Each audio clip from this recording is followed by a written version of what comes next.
You took out a full-page ad in major U.S. newspapers last year criticizing U.S. foreign policy. What would you do differently, Donald? I'd make our allies, forgetting about the enemies you can't talk to so easily, I'd make our allies pay their fair share. We're a debtor nation. Something's going to happen over the next number of years with this country, because you can't keep going on losing $200 billion, and yet we let Japan come in and dump everything right into our markets and everything. It's not free trade. If you ever go to Japan right now and try to sell something, forget about it, Oprah. Just forget about it. It's almost impossible. They don't have laws against it. They just make it impossible.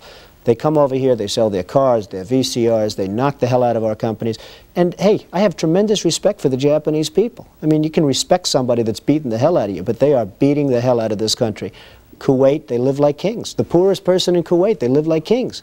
And yet they're not paying. We make it possible for them to sell their oil. Why aren't they paying us 25% of what they're making? It's a joke. This sounds like political, presidential talk to me, and I know people have talked to you about whether or not you want to run. Would you ever?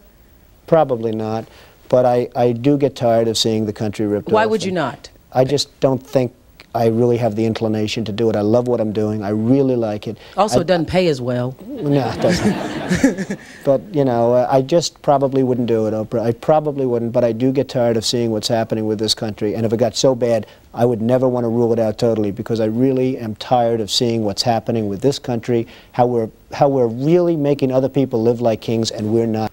You've said, though, that if you did run for president, you believe you'd win. Well, I don't know. I think I'd win. I tell you what, I wouldn't go in to lose. I've never gone in to lose in my life. And if I did decide to do it, I think I'd be inclined, I would say that I would have a hell of a chance of winning, because I think people, I don't know how your audience feels, but I think people are tired of seeing the United States ripped off. And I can't promise you everything, but I can tell you one thing: this country would make one hell of a lot of money from those people that for 25 years have taken advantage. It wouldn't be the way it's been, believe me.